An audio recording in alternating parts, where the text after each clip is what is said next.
Hoje nós vamos meditar um pouquinho sobre um personagem que eu acredito que os irmãos conheçam. Quem já ouviu falar de Moisés? Todo mundo, né? Um dos personagens, sem dúvida, mais não só mais conhecidos, mas mais importantes da Bíblia. Foi por meio dele que Deus tirou o povo lá do Egito, seu povo lá do Egito.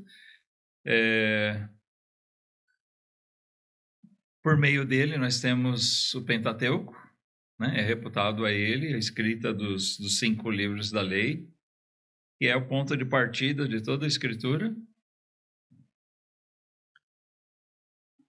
Nele nós temos toda a base, né,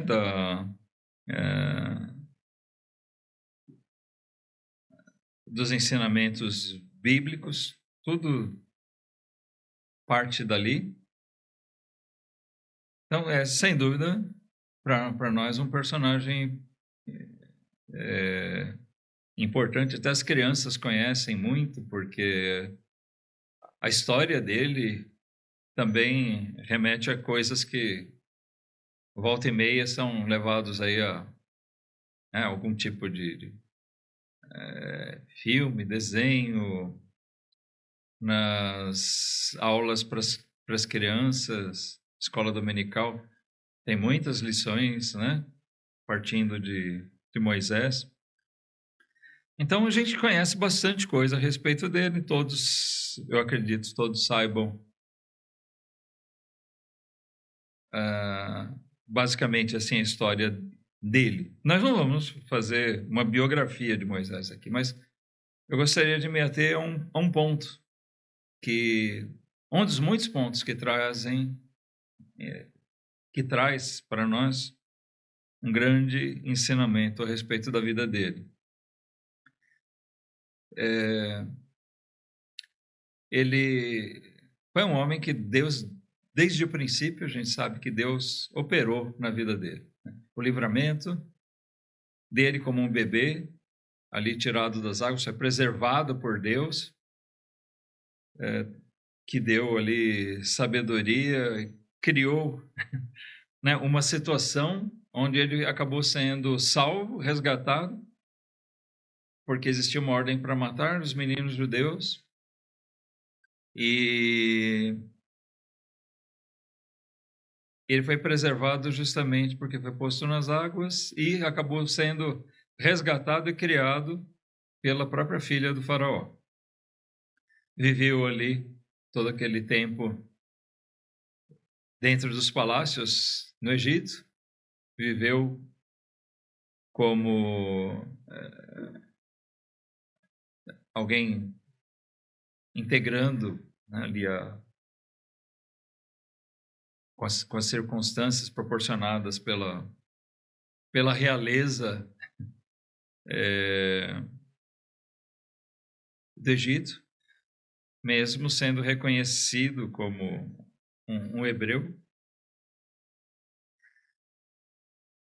E quando ele saiu dali, Deus trabalhou com ele durante cerca de 40 anos, né? No deserto, onde ele viveu como um simples pastor de ovelhas. Ali Moisés desenvolveu, acredita-se assim, muito daquilo que ele precisava ter para aquela missão que Deus iria chamar ele ainda, que era a condução do povo. Talvez mais difícil do que tirar o povo do Egito era conduzir aquele povo depois. Porque tirar o povo do Egito, Deus fez isso, por assim dizer, sozinho. Né? As próprias pragas, Deus provocou aquela situação.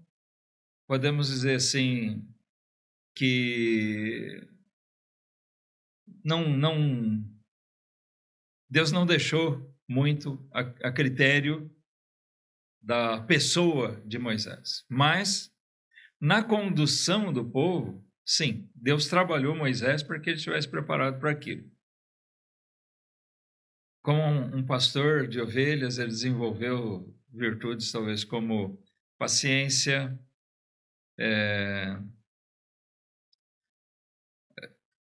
muito cuidado, muita atenção, e ele agiu com o povo como um verdadeiro pastor.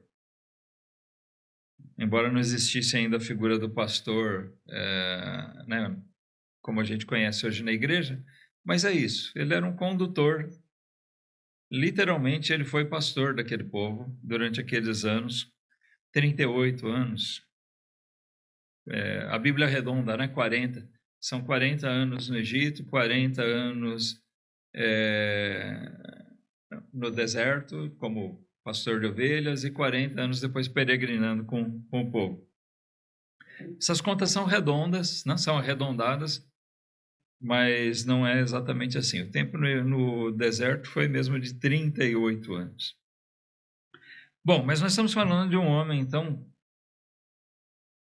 como a gente disse, olha, ele foi, desde o princípio, alvo de um cuidado especial da obra de Deus, foi preparado por Deus para aquilo, e nós temos Moisés assim como um modelo. Apesar de ele ter hesitado um pouquinho no começo, talvez até por uma virtude, né? Ele desenvolveu uma humildade. Moisés não se achava capaz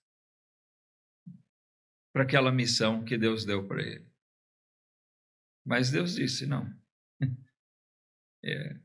eu sou contigo. E ainda deu de amparo para ele, chamou Arão, né, o irmão de Moisés, para ir com ele. Mas a segurança de Moisés não estava em Arão, mas sim em Deus.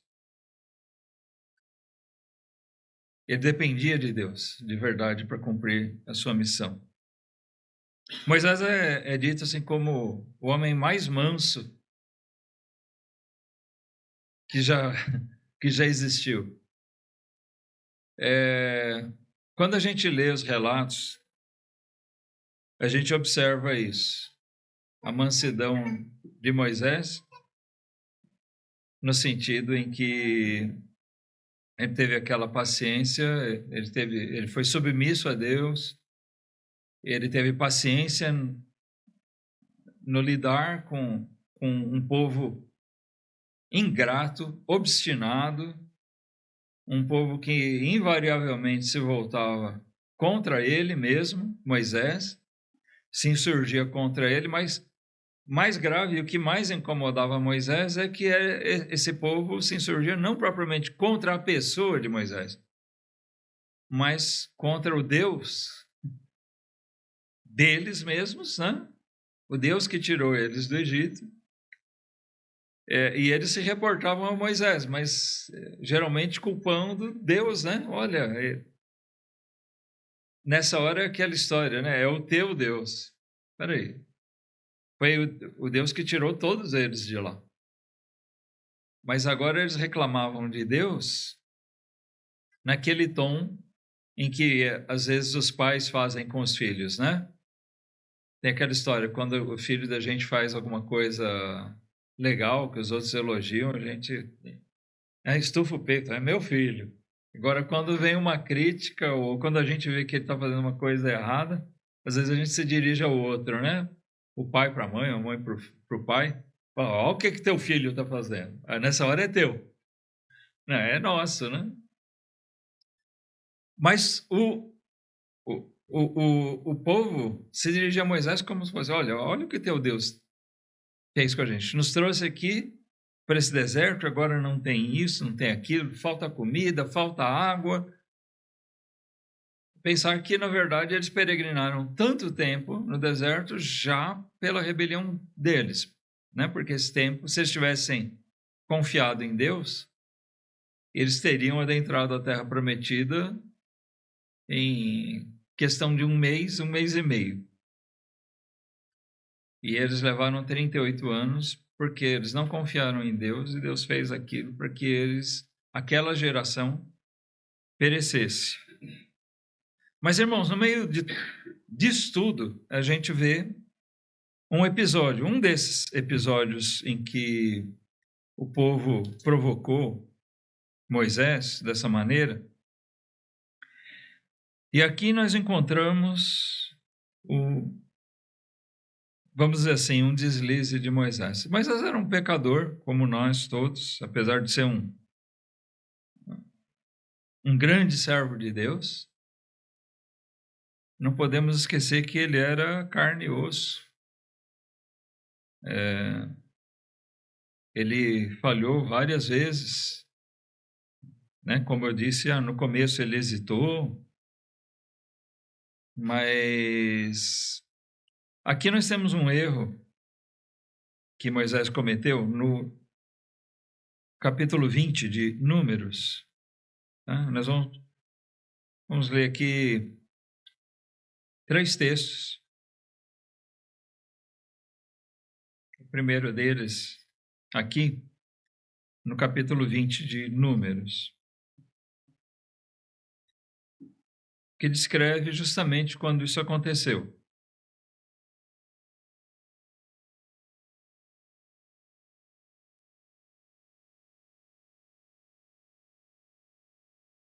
Diz ali, Números 20. Chegando os filhos de Israel, toda a congregação, ao deserto de Zim, no mês primeiro, o povo ficou em Cádiz, e Miriam morreu ali, e ali foi sepultada. Miriam era a irmã de Moisés, né? De Moisés e Arão. E não havia água para a congregação. Então se reuniram contra Moisés e contra Arão. E o povo contendeu com Moisés, dizendo: quem dera tivéssemos perecido quando pereceram nossos irmãos perante o Senhor.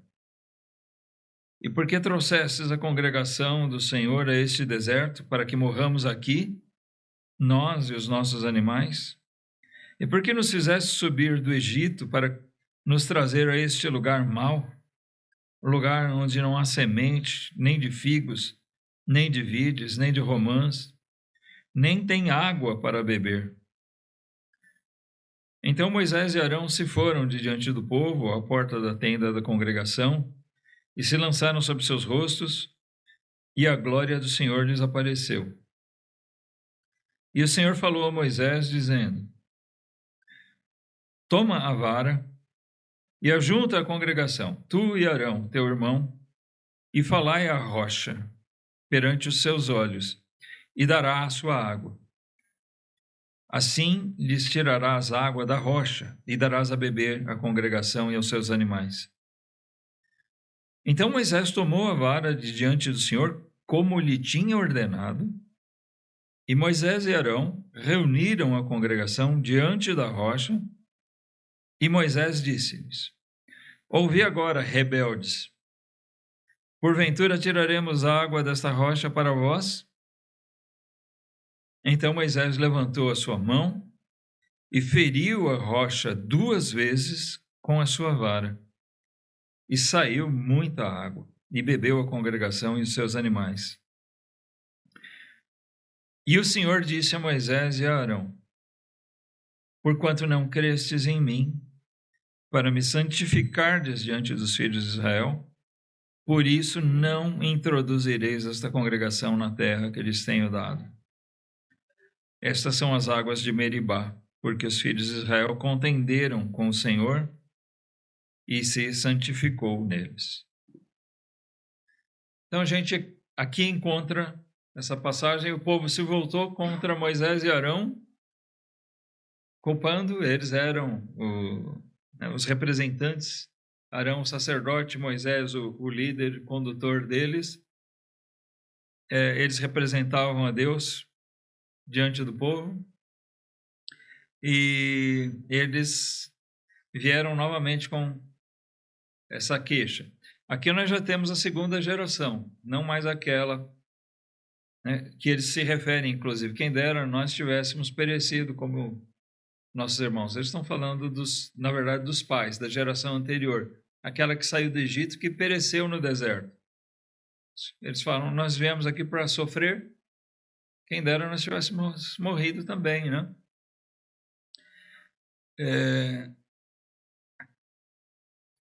É um tipo de blasfêmia, na verdade, isso. O povo contendeu, a palavra meribá quer dizer contenda, tá? Por isso o nome aqui, meribá, lugar de contenda. O povo contendeu com Deus, contra Deus. E Deus, mais uma vez, mostrou a provisão dele.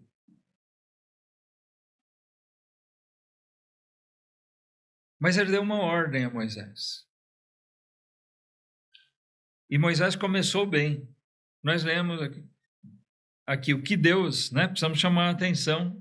Eu não sei se todo mundo já atentou nessa passagem, mas mesmo aqueles que conhecem, entendem o que aconteceu de errado aqui, mas para alguns às vezes passa meio despercebido isso. Porque Deus disse para Moisés para tomar a vara e ajuntar a congregação. E o versículo, isso diz o versículo 8. E o versículo 9 diz, então Moisés tomou a vara de diante do Senhor como ele tinha ordenado. E eles ajuntaram a congregação. Eles começaram fazendo tudo certo. Começou muito bem. Deus disse, pega a vara e ajunta a congregação lá diante da rocha. E eles fizeram isso. Moisés tomou a vara, eles convocaram a congregação diante da rocha. Mas aqui vem o erro de Moisés, e é o nosso assunto. Porque Deus disse também,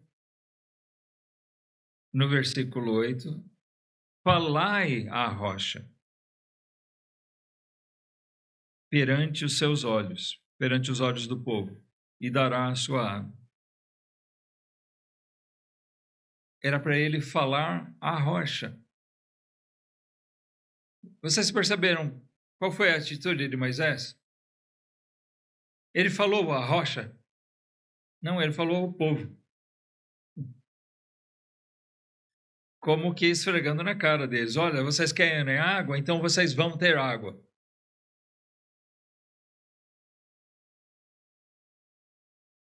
Não era assim que Deus tinha dito para ele fazer.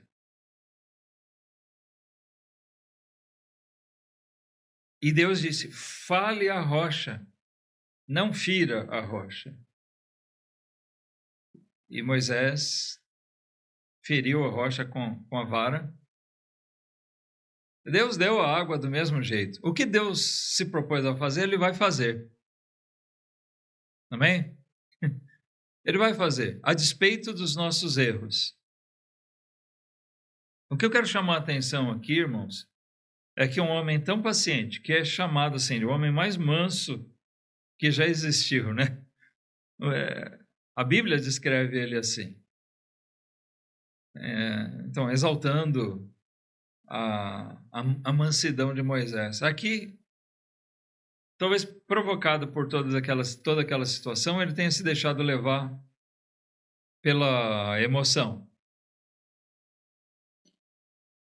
Mas ele deixou de atentar a esse detalhe, né?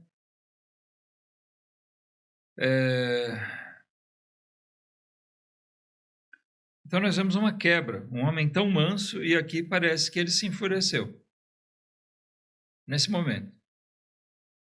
Deus tinha colocado aos cuidados e ordenou a Moisés como deveria ser feito o tabernáculo, a arca, tudo. E Moisés repassou isso aos artífices, né? Os artesãos que fizeram cada parte de tudo aquilo, a tenda, os instrumentos, né? Os altares, a pia, tudo foi feito ali debaixo da orientação de Moisés. E ele passou para eles como deveria ser feito, como Deus ordenou que deveria ser feito, E também é relatado que ele conferia se tinha sido feito exatamente daquele jeito. Então, Moisés não era alguém negligente. A gente vê que ele teve o cuidado de fazer tudo conforme Deus mandou. Mas nesse episódio aqui, como a gente diz, né, ele pisou na bola. Ele falhou aqui.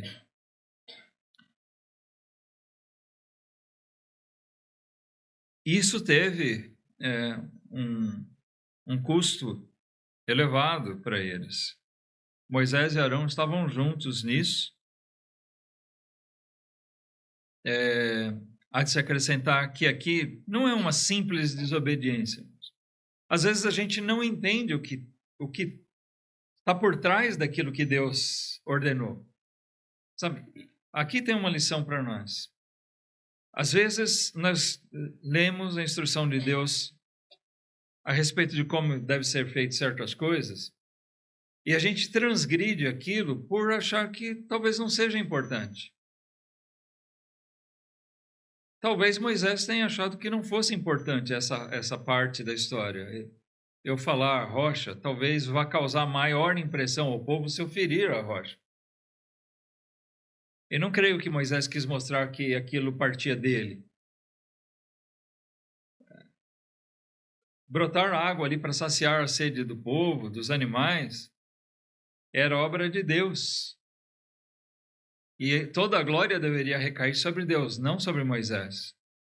O fato de ele ferir a rocha, não creio, não me parece que ele tenha, em algum momento, desejado ter essa glória para ele. Não. O erro dele, nós podemos reputar assim, é simplesmente ele não ter dado importância a esse detalhe. O que eu quero dizer para nós é, às vezes a gente, por desconhecer o que tem por trás daquilo, nós podemos achar que um determinado ponto do que Deus ordena não seja tão importante. E nós só vamos ver os efeitos mais tarde.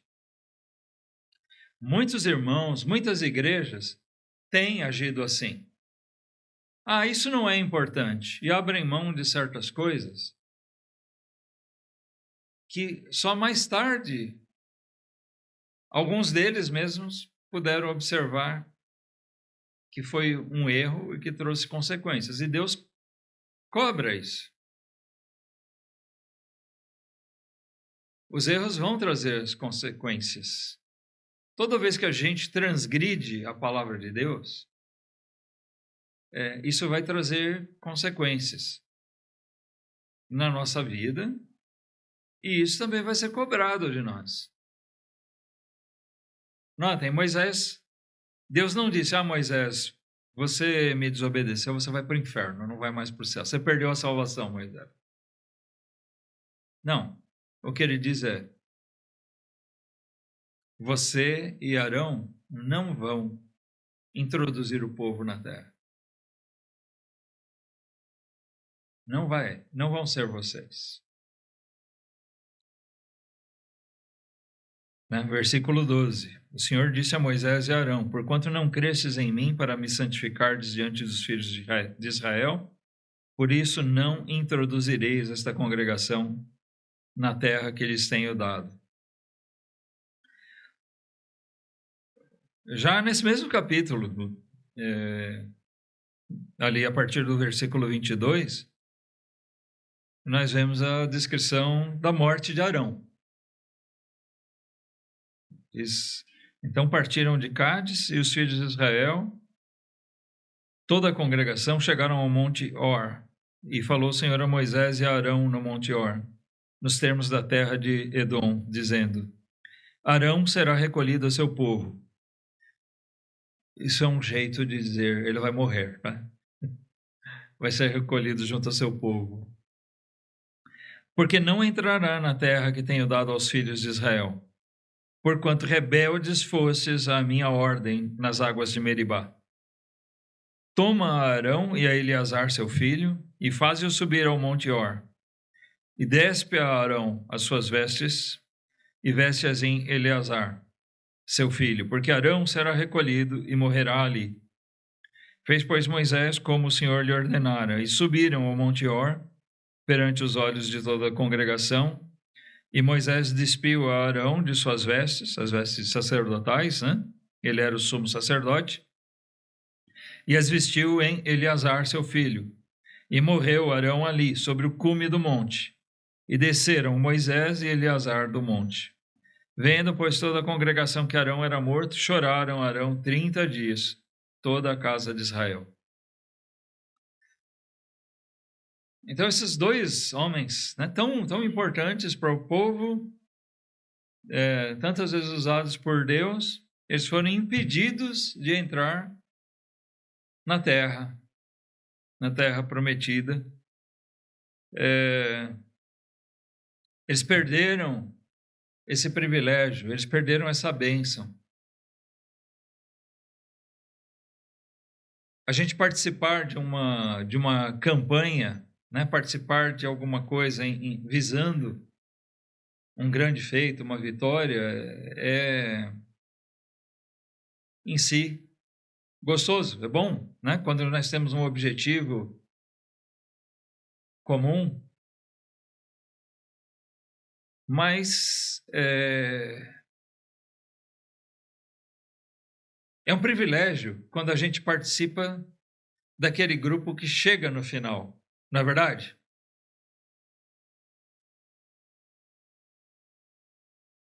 Quando a gente busca uma coisa e é diferente, nós podemos participar daquilo ou não. Né? Não comparando aqui, mas, por exemplo, a situação é totalmente outra, mas quando a gente tinha o trabalho ali em Casa Verde, visando, né, a organização da igreja, então aquele grupo de irmãos foi se envolvendo nos trabalhos, nos cultos, em convidar, em visitar, a gente saiu entregar folhetos, fazer evangelismo, né?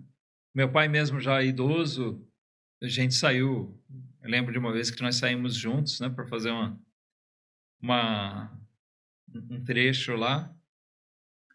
Então, quando chegou o dia de organizar a igreja, né, hoje nós temos a igreja em Casa Verde, é uma vitória. Né? Todos aqueles que trabalhavam, estava todo mundo lá. Uma coisa que eu senti, assim, né, uma certa tristeza foi de meu pai ter participado disso e não ter chegado nesse momento da organização da igreja. Eu tenho certeza que ele ficaria muito alegre de poder participar disso. Mas aqui nós estamos falando de uma coisa muito maior, né? Eles tiveram ali 40 anos com aquele povo peregrinando. E agora era a hora de entrar na terra. Finalmente, era o grande momento. E aí, por vamos dizer assim, um deslize, eles recebem a má notícia da parte de Deus. Vocês não vão entrar. Poxa, que coisa triste. Mas, irmãos, nós, quando transgredimos a palavra de Deus, nós temos que estar preparados para isso. Né? Eu narrei aqui a questão do meu pai, não estou dizendo que houve alguma transgressão dele, ou que não houve. Não sei quais os propósitos de Deus, né? De ter recolhido ele antes. Graças a Deus ele morreu servindo a Deus ali. Tá? Mas, assim, nós podemos ser privados de bênçãos até por conta de transgressões nossas. Por mais fiéis que nós sejamos. Tá? É esse ponto que eu quero demonstrar. Quando eu ressaltei o passado de Moisés, a mansidão dele, toda a paciência comprovada dele ao longo daqueles anos todos, o quanto Deus preparou Moisés para aquilo, as virtudes no cuidado que ele teve em fazer tudo conforme Deus ordenou. Mas, sabe, mesmo o mais atento, o mais cuidadoso, está sujeito a cometer deslizes e a colher as consequências desse fato. A situação de Moisés ficou triste, né? Talvez a gente humanamente possa até dizer, puxa, mas Deus foi injusto com ele. Eu espero que a gente não cometa essa blasfêmia. Mas é um pensamento humano. Poxa, alguém que acertou tanto e por ele ter errado nesse ponto, acontece que talvez Moisés não tenha atentado para a importância daquilo. Deus queria ser glorificado daquela maneira e era para falar, ou seja, tem o sentido de clamar à rocha. Mais tarde nós lemos nas Escrituras que aquela rocha, até a expressão, apesar de figurada, mas ela diz, quem era a rocha? Cristo. A Escritura esclarece melhor a Escritura, é uma regra de hermenêutica. Então isso ajuda a gente a entender.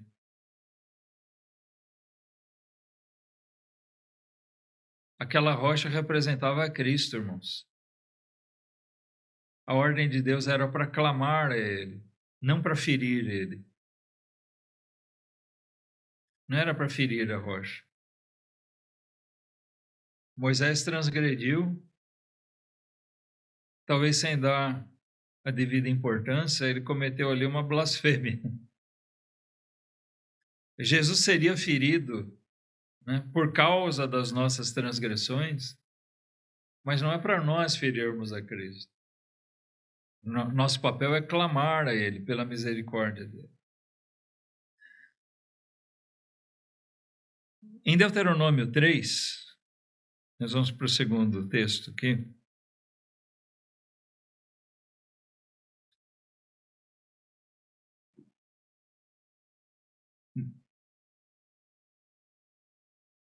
No livro de Deuteronômio, Moisés faz um levantamento de todo o histórico daquilo que havia acontecido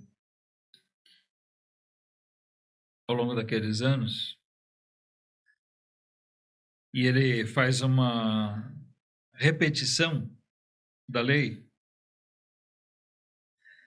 Mas aqui nós encontramos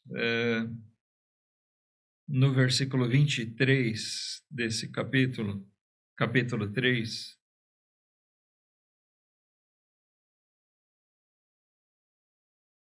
Moisés relata também alguma coisa a respeito desse episódio. Ele diz assim, também eu pedi graça ao Senhor no mesmo tempo, dizendo, Senhor Deus, já começaste a mostrar ao teu servo a tua grandeza e a tua forte mão, pois que Deus há nos céus e na terra que possa fazer segundo as tuas obras e segundo os teus grandes feitos? Rogo-te que me deixes passar, para que veja esta boa terra que está além do Jordão, esta boa montanha e o Líbano. Porém, o Senhor indignou-se muito contra mim por causa de vós, e não me ouviu. Antes o Senhor me disse, basta, não me fales mais deste assunto.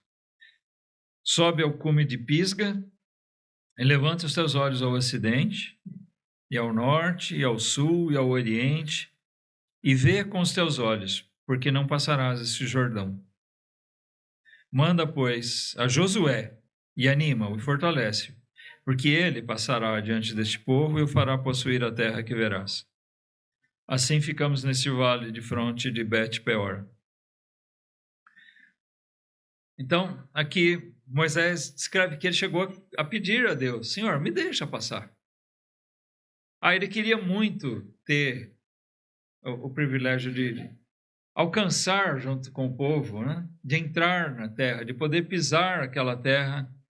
Imaginem, uma coisa que por 40 anos Moisés penou aquilo tudo com o povo, almejando aquilo, e chega no final, ele não vai poder entrar. Ele clamou ao Senhor, mas nós vemos aqui alguma coisa semelhante àquilo que Deus fez com Paulo, né? A minha graça te basta. Ele diz, o Senhor se indignou muito contra mim por causa de vós. Então, aqui nas palavras de Moisés, nos parece bem que ele agiu daquela maneira mesmo por conta de ter se irritado, ser levado pelas emoções, se irritado com o povo e por isso ter agido daquela maneira. Mas ele diz, o Senhor não me ouviu. E ele me disse, basta, não me fales mais desse assunto. Deve ter sido doloroso. Nós temos que ressaltar que Moisés, mesmo depois que Deus disse, olha, você não vai passar, você e Arão não vão passar, ele continuou servindo ao Senhor ainda por algum tempo. Moisés não abandonou, não virou as costas, não se rebelou, né? Ele continuou fiel. E ousou aqui pedir, Senhor, me deixa entrar. Deus foi misericordioso com ele no sentido de que deu a ele o privilégio de poder avistar a terra. Ele subiu o monte de Pisga, um monte alto, do outro lado ainda do Jordão, né? Ele não chegou a atravessar, mas de lá ele pôde avistar a terra. Aliás, essa passagem tem uma relação importante com coisas que estão acontecendo nos últimos dias, né? Onde existe aquela disputa pelo poder daquele território. Onde os palestinos, que na verdade não têm uma etnia definida, os palestinos ali, um povo que se formou ao longo do tempo, foi dado esse nome a eles. Palestinos tem a ver com filisteus, tá? O Império Romano chamou aquela região toda, conhecida como Canaã, de Palestina, que vinha de Filistina. Dizem que foi até uma afronta, né? Um tipo de afronta a Israel, porque o Império Romano tirou os judeus de lá, expulsou eles de Jerusalém, expulsou da terra, e mais tarde o imperador romano deu o nome àquela terra toda como se fosse dos filisteus.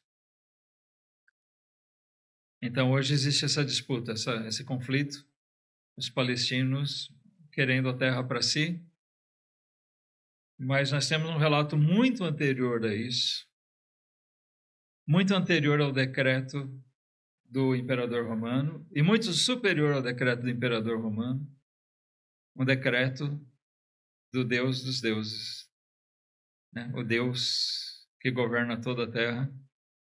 Ele disse que daria a Israel aquela terra e vai ser deles.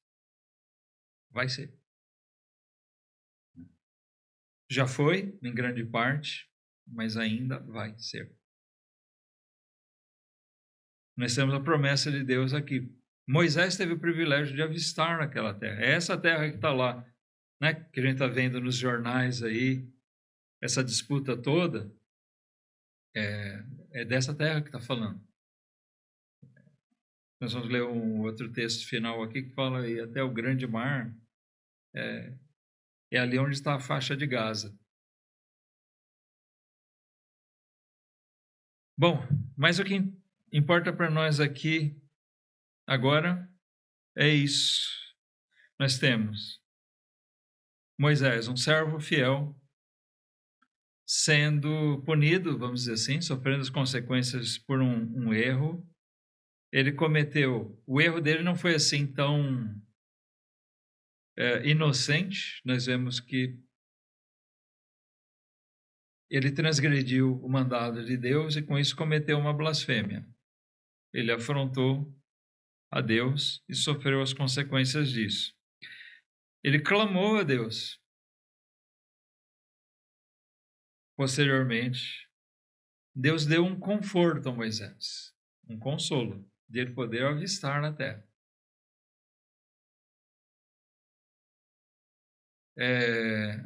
Acho que dá para imaginar, né, a emoção de Moisés de poder olhar lá de cima e ver aquele horizonte enorme. Tudo aquilo que meu olho pode ver é o que Deus prometeu ao seu povo. É lógico que ficava aquela pontinha de tristeza, né, de pensar, eu não vou entrar lá. Eu não vou entrar com o povo, não vou estar liderando o povo nisso. No final de Deuteronômio, capítulo 34, nós lemos a conclusão disso, irmãos. O cumprimento daquilo que Deus tinha dito. Moisés passou esse intervalo de tempo reforçando os ensinamentos para aquela nova geração que ia entrar na terra. Ele preparou Josué para assumir a direção, a liderança. Josué se mostrou um servo valoroso, um verdadeiro general que liderou o povo nas batalhas iniciais, conduziu o povo muito baseado nos ensinamentos de Moisés, porque Deus disse para Josué, não te desvie daquilo que Moisés fez. Aquilo que eu disse a Moisés, ele cumpriu, siga. Não saia nem para a direita nem para a esquerda. E Josué buscou fazer assim, né? Mas aqui nós vemos então, versículo 1, capítulo 34. Então subiu Moisés das campinas de Moabe ao monte Nebo, ao cume de Pisga, que está em frente a Jericó, e o Senhor mostrou-lhe toda a terra, desde Gileade até Dan. Olha só, tem um detalhe aqui interessante, né? Ele estava aqui na direção de Jericó. Jericó estava do outro lado do rio, e ele do monte Pisga avista todo o horizonte, avista Jericó. Jericó é a primeira cidade que foi tomada por Israel, né? Já debaixo da liderança de Josué. A primeira cidade do outro lado do Jordão. Isso faz a gente pensar, ele estava tão perto, tão pertinho, e não pôde atravessar.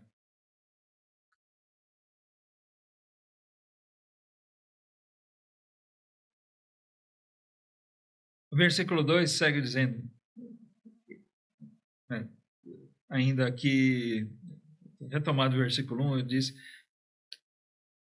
e o Senhor mostrou-lhe toda a terra, desde Gileade até Dan, o norte ali, e todo o Naftali, e a terra de Efraim e Manassés, e toda a terra de Judá, até o mar ocidental. O mar daqui. E o sul, e a campina do vale de Jericó, a cidade das palmeiras, até Zoar. E disse-lhe o Senhor, esta é a terra que jurei a Abraão, Isaque e Jacó, dizendo, a tua descendência a darei. Eu te faço vê-la com os teus olhos, porém, lá não passarás. Então, aqui mais forte ainda, mais contundente do que o que nós lemos lá no capítulo 3, né? Nós vemos dizendo, Deus disse a Moisés, essa é a terra que eu prometi aos patriarcas, Abraão, Isaque e Jacó, que eu darei à descendência deles, à descendência de vocês, e eu te faço vê-lo. Ele pôde contemplar aquilo, mas não pôde passar. O versículo 5 diz assim, morreu ali Moisés, servo do Senhor, na terra de Moabe, conforme a palavra do Senhor. e o sepultou num vale, na terra de Moabe, em frente de Bet-peor, e ninguém soube até hoje o lugar da sua sepultura. Era Moisés da idade de 120 anos quando morreu, e os seus olhos nunca se escureceram, nem perdeu o seu vigor. E os filhos de Israel prantearam a Moisés 30 dias nas campinas de Moabe, e os dias do pranto do luto de Moisés se cumpriram. E aí Josué assume, né, a condução do povo. Tá? Mas, irmãos, então aqui nós vemos, né, o erro de Moisés, a transgressão dele. Então eu gostaria de chamar realmente a atenção nossa, né, para a necessidade de zelo. Ainda que às vezes alguém possa considerar um zelo extremo. Por que não inovar? Muitos têm pagado alto preço por inovar, por transgredir, por não dar importância a detalhes. Eu estou falando de ensinamentos bíblicos, de preceitos de Deus, de determinações de Deus. Não estou falando em termos de costumes. Costumes mudam, desde que eles não firam preceitos bíblicos.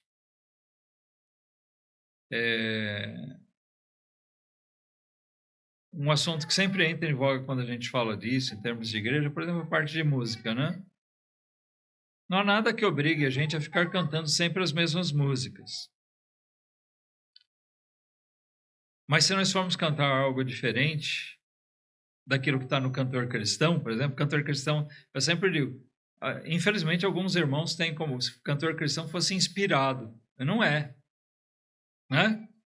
É uma questão de costume, de época. Nossos irmãos no passado adotaram esses hinos. Nós conservamos, é um bom hinário, tem erros, tem falhas, mas é bom. Mas nós não somos obrigados a cantar só o cantor cristão. Porém, seja do cantor cristão ou fora dele, nós temos que cuidar para que não se cante nada que... Nem o que se canta, nem o que se fala, nem a forma que se canta, que se apresenta, que transgrida preceitos bíblicos. A solenidade diante do Senhor, a carnalidade. Hoje a gente vê muitas igrejas, se você não ouvir a letra, você não sabe dizer. Né? Às vezes até a letra confunde. Mas se você só olhar a imagem, você não sabe se é um show de rock. Não, estou dizendo rock, pode ser qualquer coisa. Rock, pagode, um show de música secular, né? Ou um culto. Né? O que chamam de um culto. Adoração. Porque qual é o problema nesse caso? A solenidade, a seriedade, a reverência que se deve ao Senhor. Mas isso não é uma regra restrita, isso é uma regra que nós devemos carregar para a nossa vida em todos os aspectos. O cuidado de não transgredir a palavra de Deus, considerando que isso ou aquilo não seja importante. Toma muito cuidado quando você tomar alguma coisa dita pela Bíblia e você disser, eu vou passar por cima disso aqui porque isso não é importante. Cuidado. Será que você foi capaz de avaliar por que Deus deixou isso? Será que você se aprofundou suficientemente a ponto de buscar entender as razões por que Deus requereu que fosse daquela forma?